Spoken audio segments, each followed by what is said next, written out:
I guess my particular claim to fame in terms of speaking to you today are a couple of things.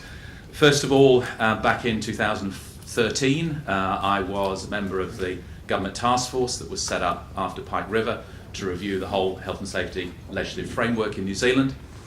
And then the following year was a member of the Independent Forestry Safety Review, looking at how that particular industry was able to get itself out of the hole that it had created, where it was perceived, and rightly so, as being a dangerous industry, and was starting to lose its social license to operate.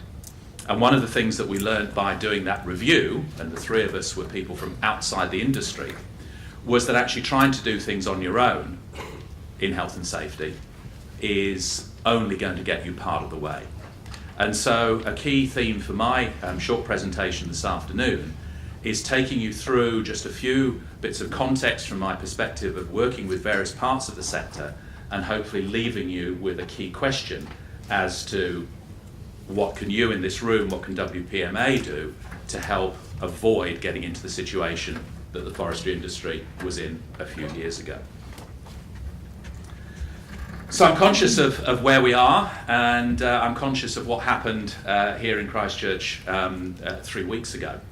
And you may be asking yourself, well, what's the relationship between a lone gunman killing 50 people in 2 mosques and Pike River? And I guess the answer is that, sadly, it takes tragedy, disaster, to get a fundamental change in public and political view of a particular topic. So, as we've seen in the last couple of weeks, the challenges with getting gun reform have been overcome miraculously as a result of what occurred. In health and safety, we've been gliding along, believing that we got things under control until Pike River, and Pike burst the bubble and caused us to look at whether, in fact, we were as good as we thought we were. But whereas these disasters change the context in terms of that public, political, regulatory view, it's only when we as individual businesses start to assimilate why that change has occurred and how we can make it real in our particular operating environment that the change is actually going to have any effect. So we're not there yet in terms of health and safety. We've had the legislation in place since 2016, but just a couple of statistics. Our fatal accident rate is 2.6 per 100,000 workers, Australia 1.5, the UK 0.8. We're getting better, but we're not there yet. If we think about fatal accidents, yes, they certainly account for a part of the harm, but actually when we think about occupational health, then WorkSafe estimates somewhere between 600 and 900 people die prematurely each year as a result of exposure to health risks. And when we consider how psychosocial harm is now becoming a much more prevalent part of health and safety, then that balance between the traditional safety-focused approach to health and safety and thinking of this more holistic harm that can arise, the issue is getting bigger. And as far as the sector is concerned, the stats that I was able to get from ACC said about 1,500 ACC entitlement claims in wood processing a year. So an entitlement claim is when somebody's off work for more than a week. So we heard in a presentation this morning, 24,000 people in the sector. You can do the maths, 1,500 of those are being harmed for at least a week each year, according to that data. So there's still a big problem. And actually, if we look at the headlines, then actually things are not great. And I know that some of the names of the companies that will appear in these press reports are present in this room and are members of the association. I'm not trying to stigmatise you, but this is just to indicate that what we've got here is an industry-wide problem. It's not just small firms, it's people across the industry. And since I prepared this slide last week, of course, there's been another fatality last week in Te Puke. So to my knowledge, that's 3 fatalities in this sector in 6 months, which is pretty unprecedented over certainly my 15 years in New Zealand. And the bottom right slide or news clip here, which is from Australia, about company directors jailed and fines of over $1 million. Now, typically what we see in Australia is going to cross the ditch a few years after. Australia has gone down the route of corporate manslaughter, and we're starting to see the first offences being charged, what they call industrial manslaughter. There are pressures here to do the same, and those pressures have largely come as a result of Pike and the CCTV building CCTV building here in Christchurch. It's not on the statute books yet, but it's possibly not that far away. The $1 million fine is not that far away in New Zealand. So the stakes are getting higher at a personal level, if you happen to be one of the people who's a casualty when it goes wrong, and at an organisational level in terms of the financial impact on your business. And as we're starting to see those personal liabilities of directors starting to be investigated by WorkSafe, then it's starting to get into the boardroom as well. So that's the context. So that's the bad side of it. We've heard from the various presentations from people before lunch in other sectors that the operating environment is changing. So this is what WorkSafe themselves have indicated are some of the key changes. So changing in the population dynamic, we heard about the increase in migrant labour, we've got the casualisation, the contractorisation of the workforce, all of which makes it much more difficult to build a health and safety culture, to get the right people with the right skills and keep them in your business to enable them to work safely. And at a time when a lot of our controls around health and safety are dependent on individuals doing the right thing 100% of the time, if we have low skill, high turnover, poor workplace culture, what are the chances that people are going to constantly follow our rules all of the time? It's not going to happen. So we have to change. Technology. Again, we've heard in those presentations about how technology provides options. In the forestry sector, we looked at it exactly in the same way. However much we train crews in the forestry industry, at the end of the day, there will be factors that will cause them to make mistakes.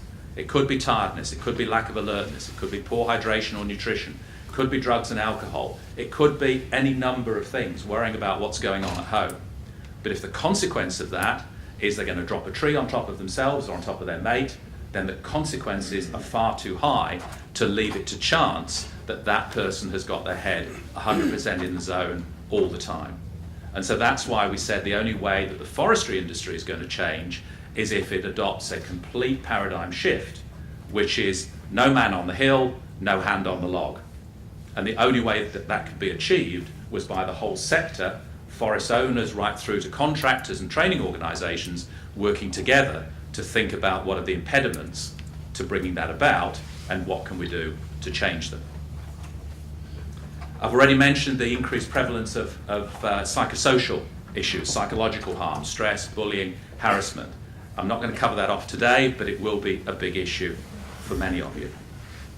So I just want to focus for the next few minutes on talking about the acute harm, so the things that are causing those fatal and serious accidents. So this is my view on the things that are leading to that. So the first thing is this is a traditional industry. A lot of what we do in timber processing hasn't changed for 50 years. And the deaths and injuries are being caused in areas that are well known, well understood, and where the solutions are readily available. So this is not risk caused by technology. We believe that our systems will keep people safe. So those of you who went through the old WSMP accreditation system under ACC, proudly displayed the certificate in your reception, kidded yourselves that you were being safe because you got the ACC accreditation. Whereas in many cases there was no correlation between being ACC accredited and actually having good working practices on the ground. So bridging this gap between work as imagined, what the policy says, and work as performed, which is what's happening in the real world, is vitally important. Governance and leadership, not providing the strategic direction. That's why one of the key changes in the legislation was to shift a lot of the emphasis into the boardroom to say, unlike the pipe directors, that actually health and safety is your business and tone from the top is critical because you are the ones that determine the risk appetite, you determine the investment priorities, you're the ones that hold management to account for how the organisation performs. So governance and leadership is critical. We're still counting the bodies.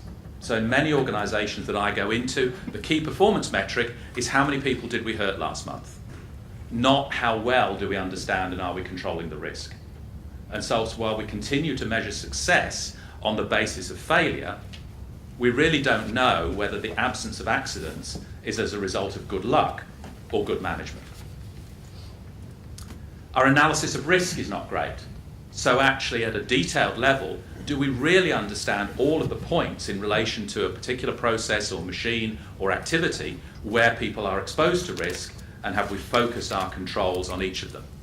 So if we look at the number of the accidents that have been through the courts recently, they've occurred in operations such as jointing or setting up.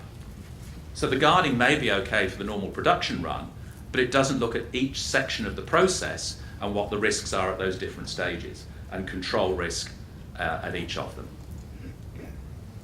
We have this notion of overlapping duties, which are much more than just managing contractors. Overlapping duties means that anybody over whom we have any degree of influence or control, we have a responsibility. And you've probably all heard about the Zespri case that went through the courts last year.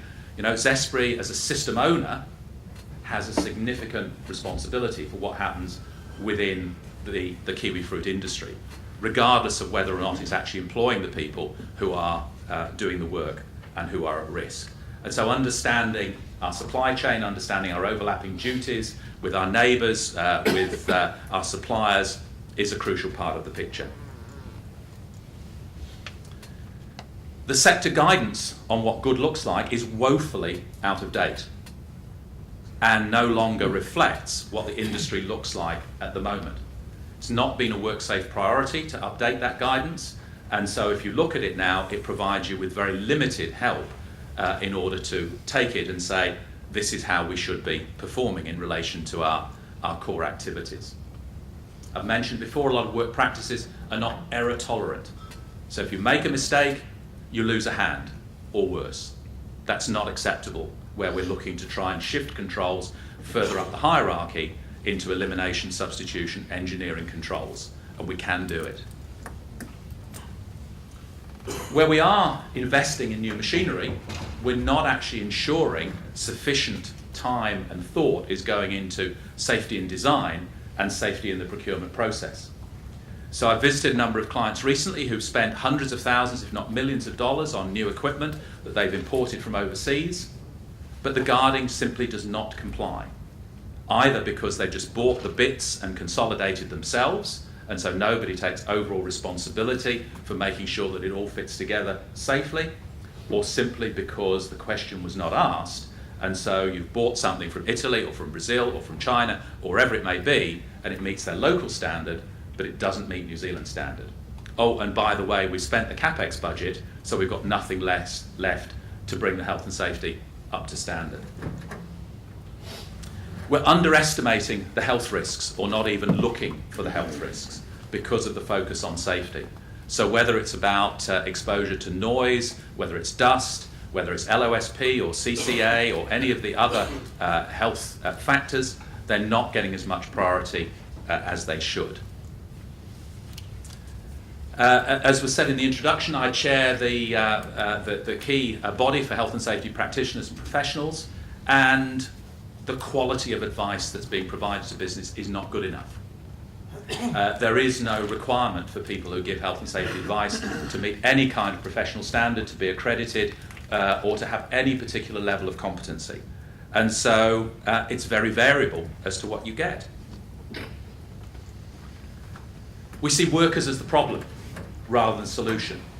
So as I'll mention briefly in the next slide, the view from international experts from WorkSafe is that we have to put workers at the centre of everything we do, because it's the workers who are the ones doing that job in all the different environments, and they know the shortcuts they're taking, they know the risks that they're exposed to, and unless we involve and engage them in developing solutions that will work for them, then we're going to get that dissonance between what we think is happening and what's really happening. And this is all contributed to by poor workplace cultures, bullying, a lack of respect for workers, the language and cultural differences that exist don't make for a cohesive environment. So it's not great. You don't need to worry about the detail of this slide, but simply this is taken from the government's health and safety strategy for New Zealand for 2018 to 2028. And basically what they're saying is that this is a complex, interrelated set of issues that we have to deal with that requires an interrelated response. And in particular, what they're talking about is all of the people who are in the health and safety ecosystem. So it isn't just individual businesses, it isn't just individual workers, it's actually educators, it's communities, it's government, but more importantly, it's sectors.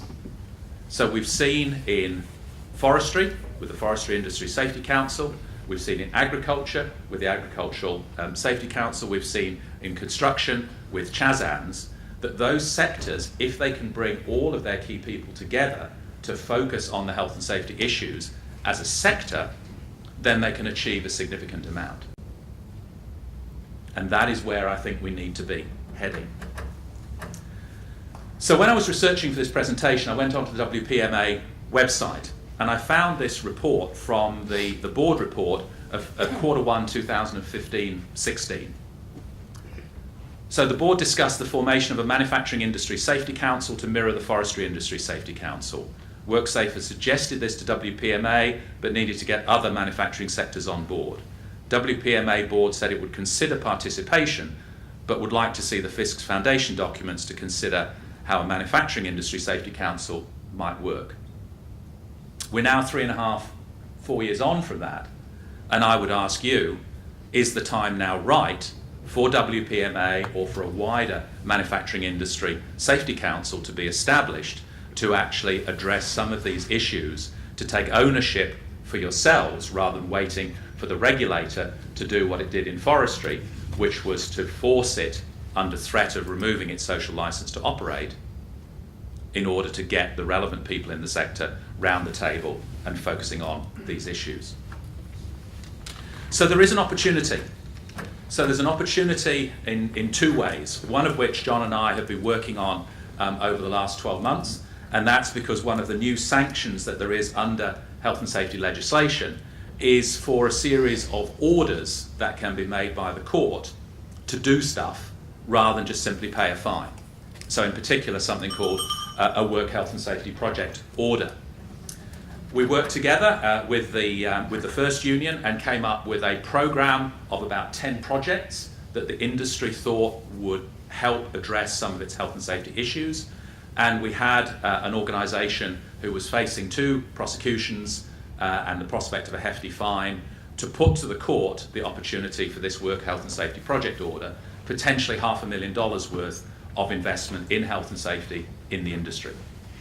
Sadly, we couldn't get it over the line with the judge because WorkSafe doesn't yet have a policy on the use of these orders, even though they've been in the legislation for 3 years. But we'll keep on trying. But the point is that we have that list of topics that have been consulted on with a number of key stakeholders that address some of the key issues in the sector. There's also now an opportunity because ACC has got some new injury prevention grants that are available for groups like sectors to bid for, up to $500,000. And so there's an opportunity for WPMA to potentially put together a bid for those resources, possibly having to match some of it from its own funds, but actually to seize the initiative. So to summarise, because we're running out of time, so health and safety is a critical risk issue for the industry that's not going to go away. The penalties for getting it wrong are going to increase. The regulatory interest in this sector is going to increase if we continue to kill and injure people. As I say, the costs are rising. The solutions are out there, but they're generally not well shared and applied. We have got a lot of older plant, and so as we heard in those earlier presentations, the need to think about upgrading, making investment if we can look at the use of robots, or we can actually automate processes to keep people away from the danger points, then that will help to solve some of these acute issues. We can't assume that new plant that we buy will be safe. We have to assure ourselves that it's safe because we write it into the specification and we make it a performance requirement that we check on before we accept the plant into use. And at the end of the day, we're more likely to achieve those improvements working together than we are working individually, particularly with that risk of getting picked off by the regulator. We're not at the level yet that the dairy industry and the food industry is in terms of that customer demand for health and safety, although let's not forget that FSC and the other certification schemes do talk about labour protection standards. You have to look at what's happened with Chorus recently and how they've been castigated by the Labour Inspectorate because of their contractors not paying minimum labour conditions. So ethical sourcing may well become a bigger issue for timber.